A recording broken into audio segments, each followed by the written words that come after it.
সুপ্রিয় শিক্ষার্থী, Pundra university of science and টেকনোলজির ইলেকট্রিক্যাল অ্যান্ড ইলেকট্রনিক ইঞ্জিনিয়ারিং বিভাগের পক্ষ থেকে আপনাদেরকে স্বাগত জানাচ্ছি। আমি engineer Syed Miftahul Jubayed, department of computer science and engineering বিভাগের একজন লেকচারার হিসেবে আপনাদেরকে CSC 327 microprocessor systems and interfacing কোর্সটিতে পাঠদান করছি।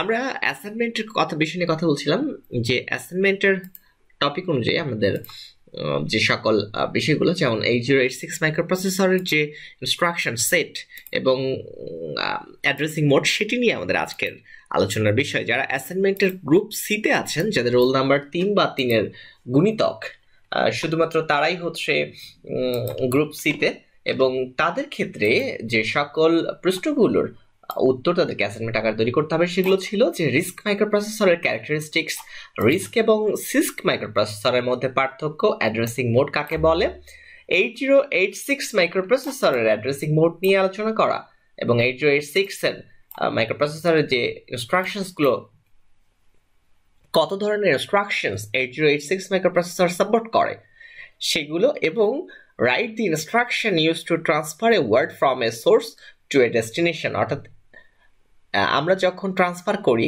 একটিকে বলা হয় সোর্স আর একটিকে বলা হয় ডেস্টিনেশন, অর্থাৎ কোথা থেকে ডেটা কোথায় পাঠাবো, সেই এক স্থান থেকে ডেটা আরেক জায়গায় পাঠাতে গেলে কি কি ধরনের ইনস্ট্রাকশনসগুলো ব্যবহৃত হয় সেগুলো নিয়ে আমাদের অ্যাসাইনমেন্ট তৈরি করতে হবে।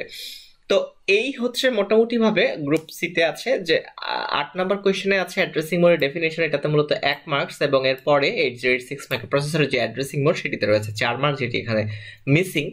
তো 3টি প্রশ্নে আপনি 15 মার্কস পাবেন। যেভাবে আপনি লিখবেন ঠিক সেভাবেই আপনি মার্কস পাবেন, কোনোভাবেই কপি করা নকল করার দিকে ঝোঁকা যাবে না। আপনাদেরকে চেষ্টা করতে হবে সবসময় যেন মানসম্মতভাবে সেগুলো অ্যাসাইনমেন্টগুলো তৈরি করা যায়। চলুন আমরা চলে যাই আমাদের যে প্রশ্নগুলো রয়েছে। যেমন রিস্ক মাইক্রোপ্রসেসরের ক্যারেক্টারিস্টিক্স, এটা আপনি কোথা থেকে লিখবেন? অবশ্যই tutorialspoint.com এ খুব সুন্দর করে এখানে সাজানো আছে রিস্ক মাইক্রোপ্রসেসর, সিস্ক মাইক্রোপ্রসেসর, সেই বিষয়গুলো। যেমন মাইক্রোপ্রসেসর ক্লাসিফিকেশন আমরা সেটি পেয়েছি যে মাইক্রোপ্রসেসরকে আমরা মূলত রিস্ক প্রসেসর, সিস্ক প্রসেসর এবং স্পেশাল প্রসেসর এই ক্যাটাগরিতে ভাগ করেছি, এবং এই রিস্ক এবং সিস্ক অর্থাৎ রিডিউসড ইনস্ট্রাকশন সেট কম্পিউটার, আরেকটি হচ্ছে কমপ্লেক্স ইনস্ট্রাকশন সেট কম্পিউটার, এই দুই ধরনের কম্পিউটার নিয়ে আমরা কথা বলেছি। রিস্ক কম্পিউটার বা রিস্ক ইনস্ট্রাকশন সেট মূলত সেটি হলো যে মূল টার্গেট থাকে যে ইনস্ট্রাকশন এক্সিকিউশন,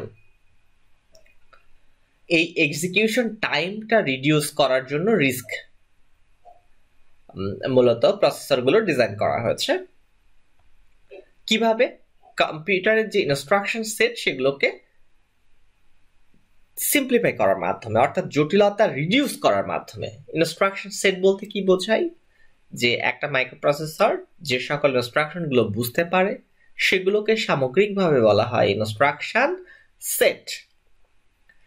তাহলে কম্পিউটারের ইনস্ট্রাকশন সেট সিম্পলিফাইং করার মাধ্যমে এক্সিকিউশন টাইম রিডিউস করার জন্য যে প্রসেসরগুলো ডিজাইন করা হয়েছে সেগুলো রিডিউসড ইনস্ট্রাকশন সেট কম্পিউটার। এবং রিস্ক প্রসেসর সম্পর্কে এখানে প্রশ্ন হচ্ছে যে what are the characteristics of RISC microprocessor. RISC মাইক্রোপ্রসেসরের ক্যারেক্টারিস্টিক্সগুলো এখানে আপনি দেখতে পাবেন, খুব সুন্দর করে নোট ডাউন করা আছে।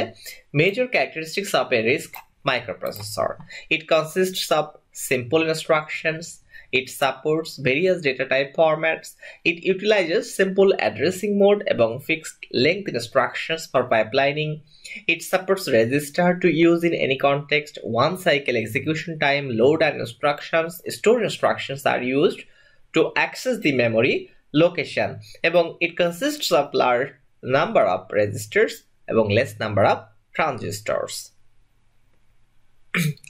রিস্ক মাইক্রোপ্রসেসরগুলোতে অ্যাড্রেসিং মোডগুলো সিম্পল, ইনস্ট্রাকশনগুলো সিম্পল, এবং রেজিস্টার প্রয়োজন হলে সেখানে ডাটা স্টোর করার জন্য রেজিস্টার রয়েছে প্রচুর সংখ্যক, এবং ট্রানজিস্টরের সংখ্যা সেখানে তুলনামূলকভাবে কম। রিস্ক মাইক্রোপ্রসেসর যে সকল ইনস্ট্রাকশনগুলো এক্সিকিউট করে সে প্রত্যেকটি ইনস্ট্রাকশন ওয়ান সাইকেলেই এক্সিকিউট করে থাকে, যে কারণে এটিকে বলা হয় ওয়ান সাইকেল এক্সিকিউশন টাইম। তার মানে একটা জটিল ইনস্ট্রাকশনকে ভেঙে ভেঙে ছোট করা হয়। রিডিউসড ইনস্ট্রাকশন সেট মানে এখানে আসলে ইনস্ট্রাকশন সেটটা কম সংখ্যক ইনস্ট্রাকশন এখানে, এবং কমপ্লেক্সিটি সেখানে কম, যার ফলে প্রত্যেকটা ইনস্ট্রাকশন এক্সিকিউশন হতে একটা ক্লক সাইকেল বা ওয়ান ক্লক সাইকেলই যথেষ্ট। এরপরে দ্বিতীয় প্রশ্ন হচ্ছে what are the differences between RISC and CISC microprocessor. RISC এবং সিস্ক মাইক্রোপ্রসেসরের তুলনামূলক যে কম্প্যারিজন সেটি আমরা এখানে আমাদের মোটামুটিভাবে এই আর্টিকেল থেকে আমরা পাচ্ছি যে রিস্ক এবং সিস্ক মাইক্রোপ্রসেসরের কম্প্যারিজন। তো কম্প্যারিজন করার ক্ষেত্রে আমরা মূলত স্ক্রিনে দেখতে পাচ্ছি মূলত রিস্ক এবং সিস্ক মাইক্রোপ্রসেসরের একটি পার্থক্যের চার্ট দেওয়া হয়েছে, যেটি আপনি এখান থেকে লিখতে পারবেন। আমাদের প্রশ্ন ছিল যে differences between RISC and CISC microprocessor. So CISC হচ্ছে, আমরা যদি একদম শুরুতে পার্থক্য বলি, CISC stands for complex instruction set computer এবং RISC stands for reduced instruction set computer. CISC এটার পূর্ণরূপ হচ্ছে কমপ্লেক্স ইনস্ট্রাকশন সেট কম্পিউটার এবং রিস্কের পূর্ণরূপ হচ্ছে reduced instruction set computer. So মাঝখানে যে IS আছে সেটি হচ্ছে ইনস্ট্রাকশন সেটের সংক্ষিপ্ত রূপ। ইনস্ট্রাকশন সেট বলতে কি বোঝায়, যে একটি মাইক্রো কম্পিউটার যে সকল ইনস্ট্রাকশনগুলো বুঝতে পারে, মানে হলো যে সকল ইনস্ট্রাকশনগুলো এক্সিকিউট করতে পারবে, যে সকল ইনস্ট্রাকশনগুলো ফেস করে ডিকোড করে এক্সিকিউট করতে পারবে, সেগুলোকে বলা হয় ইনস্ট্রাকশন, সামগ্রিকভাবে বলা হয় ইনস্ট্রাকশন সেট। সো একটা হচ্ছে কমপ্লেক্স আর একটা হচ্ছে রিডিউসড, বাকি সব অর্থগুলো সেম, ইনস্ট্রাকশন সেট কম্পিউটার। তো ভাইভাতে আমরা অবশ্যই এটি জিজ্ঞেস করবো যে what is the elaboration of RISC, what is the elaboration of CISC. তো অরিজিনাল মাইক্রোপ্রসেসর আর্কিটেকচার হচ্ছে মূলত সিস্ক, কিন্তু রিস্কটা হচ্ছে সেটা নতুনভাবে রিডিজাইন করা 1980 সালের দিকে। এবং রিস্ক আর সিস্কের মধ্যে একটা বড় পার্থক্য হচ্ছে দ্বিতীয়টা, যে সিঙ্গেল সাইকেল ইনস্ট্রাকশনস আর একটা হলো মাল্টিপল সাইকেল ইনস্ট্রাকশনস। অর্থাৎ রিস্ক কম্পিউটারগুলোতে, অর্থাৎ এই ইনস্ট্রাকশন সেট আর্কিটেকচারে একটা ইনস্ট্রাকশন এক্সিকিউট হতে ওয়ান সাইকেল মানে সিঙ্গেল সাইকেল লাগে। অর্থাৎ ক্লক সাইকেল, যেটা একটা ক্লক সাইকেলে একটা ইনস্ট্রাকশন এক্সিকিউট করা সম্ভব। ক্লক সাইকেল বলতে কি বোঝাই, আমরা বলছি যে positive half cycle negative half cycle মিলে একটা পূর্ণ সাইকেল, হ্যাঁ, যে ফ্রিকোয়েন্সি। সো এই একটা কমপ্লিট সাইকেলে একটা ইনস্ট্রাকশন এক্সিকিউট করার ক্ষমতা রয়েছে রিস্ক প্রসেসরের। কিন্তু সিস্কের যে ইনস্ট্রাকশনসগুলো সেগুলো যখন এক্সিকিউশন করতে হয় তখন মাল্টিপল সাইকেল লাগে, এটা একটা। আরেকটা হলো রিস্ক হলো মূলত সফটওয়্যার সেন্ট্রিক ডিজাইন, সিস্ক হলো হার্ডওয়্যার সেন্ট্রিক ডিজাইন, মানে সফটওয়্যারকে কেন্দ্র করে এই ডিজাইনটা করা হয়েছে। High level compilers take on most of the burden of coding many software steps from the programmer. কিন্তু সিস্কের ক্ষেত্রে ISA does as much as possible using hardware circuitry। সিস্ক প্রসেসরের ক্ষেত্রে ইনস্ট্রাকশন সেট আর্কিটেকচার এমনভাবে ডিজাইন করা যেন সেটি হার্ডওয়্যার সার্কিটরির উপরেই ডিপেন্ড করছে। এখানে হার্ডওয়্যারকে কেন্দ্র করে এই সিস্ক প্রসেসর, সিস্ক কম্পিউটারগুলো ডিজাইন করা হয়ে থাকে। এবং সিস্কের ক্ষেত্রে র্যামের ব্যবহার অনেক এফিশিয়েন্টলি করা সম্ভব, যেটি রিস্কের ক্ষেত্রে সম্ভব নয়। Most efficient use of RAM, more efficient use of RAM than risk processor. অর্থাৎ সিস্কের ক্ষেত্রে র্যামের ব্যবহার অনেক বেশি ইফেক্টিভ, কিন্তু রিস্কের ক্ষেত্রে র্যামের এফিশিয়েন্ট ইউজ করা সম্ভব হয় না, বরং heavy use of RAM can cause bottlenecks if RAM is limited. মানে হলো রিস্কের ক্ষেত্রে র্যামের ব্যবহারটি অনেক বেশি এবং সেক্ষেত্রে দেখা যাচ্ছে র্যামের পরিমাণ কম হলে নাম্বার অফ ইনস্ট্রাকশন সেখানে কম এক্সিকিউট করা সম্ভব। আরেকটা হচ্ছে রিস্কের একটাই সুবিধা, সেটা হলো standardised instructions but very simple. কিন্তু সিস্কের ইনস্ট্রাকশনসগুলো কমপ্লেক্স এবং সেখানে ইনস্ট্রাকশনগুলোর লেংথ আলাদা আলাদা, এমন না যে সেগুলো ফিক্সড লেংথ, যে প্রত্যেকটা 8 বিটের হবে কিংবা 16 বিটের হবে, এরকম লেংথ ফিক্সড না। সিস্কের ইনস্ট্রাকশনসগুলো ভেরিয়েবল লেংথ ইনস্ট্রাকশনস, কিন্তু রিস্কের ইনস্ট্রাকশনসগুলো ফিক্সড লেংথ ইনস্ট্রাকশনস। আরেকটা হলো সিস্ক মাইক্রোকোড সাপোর্ট করে। মাইক্রো প্রোগ্রামিং হয় instructions are treated like small programs. Microcode বলতে কি বোঝায়, মাইক্রোকোড হচ্ছে যে এমন এক ধরনের মাইক্রো প্রোগ্রামিং টেকনিক যেখানে ইনস্ট্রাকশনসগুলোকে স্মল প্রোগ্রামস হিসাবে গণ্য করা হয়ে থাকে। অর্থাৎ একটা বড় প্রোগ্রাম, তার অধীনে অনেকগুলো ছোট প্রোগ্রাম, তার অধীনে আরো অনেকগুলো ছোট প্রোগ্রাম, তার আন্ডারে আরো অনেক ছোট প্রোগ্রাম, এই যে ছোট ছোট কোডে বিভক্ত করা মাইক্রো প্রোগ্রাম। সো সিস্ক মে সাপোর্ট মাইক্রো কোড। কিন্তু রিস্কে আসলে ইনস্ট্রাকশনগুলোর মাত্র একটাই লেয়ার থাকবে, অর্থাৎ একটা বড় প্রোগ্রাম, তার মধ্যে আরো ছোট প্রোগ্রাম, তার মধ্যে আরো ছোট প্রোগ্রাম, এখানে 3 লেয়ার। কিন্তু রিস্কে সেই লেয়ারগুলো নেই, সেখানে একটা ইনস্ট্রাকশনস একটাই স্মল প্রোগ্রাম হিসেবে বিবেচিত হবে। অনেকগুলো স্মল প্রোগ্রামস বা মাইক্রো কোড নিয়ে সেখানে একটা বড় কোড তৈরি হবে এরকম সুযোগ সিসকে নেই। Only one layer of instructions, কিন্তু সিসকে মাল্টিপল লেয়ার অফ ইনস্ট্রাকশনস। আর সিসকের ইনস্ট্রাকশন সংখ্যা অনেক বেশি, লার্জ নাম্বার অফ ইনস্ট্রাকশনস, রিস্কে স্মল নাম্বার অফ ইনস্ট্রাকশনস, এবং ইনস্ট্রাকশনগুলো লেংথ ফিক্সড। অর্থাৎ রিস্ক মাইক্রোপ্রসেসর বা রিস্ক কম্পিউটারগুলো যে ইনস্ট্রাকশনসগুলো এক্সিকিউট করে সেগুলো ফিক্সড লেংথের, কিন্তু সিস্ক হচ্ছে ভেরিয়েবল লেংথ ইনস্ট্রাকশনসের।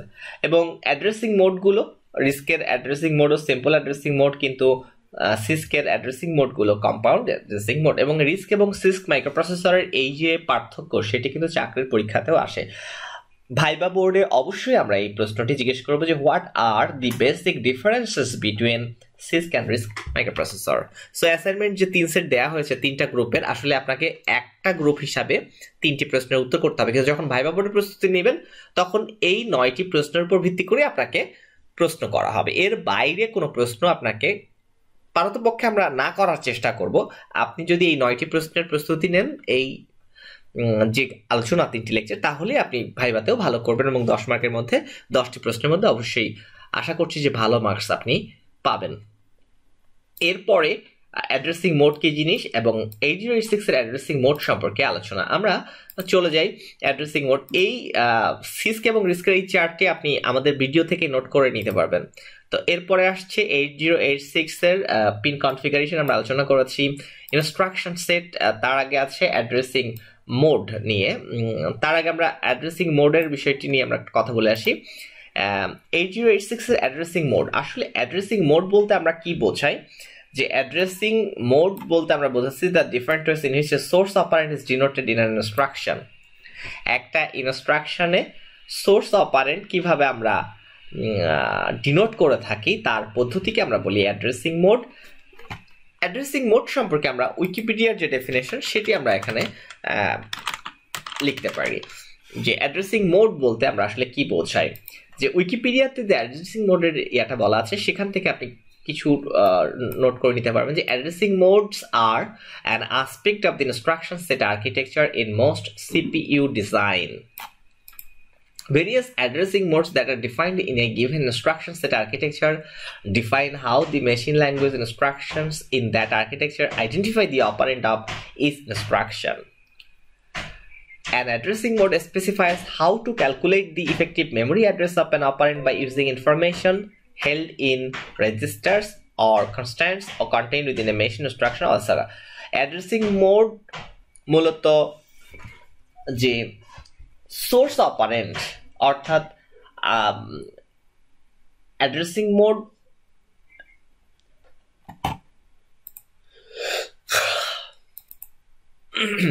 স্ট্যাকের টপে কোনো একটি ওয়ার্ড রাখার জন্য পিপুশ, আর পপ হচ্ছে স্ট্যাক থেকে ডাটা নেওয়ার জন্য, গেট করার জন্য। So push is to put a word at the top of the stack, pop is used to get a word from the top of the stack to the provided location.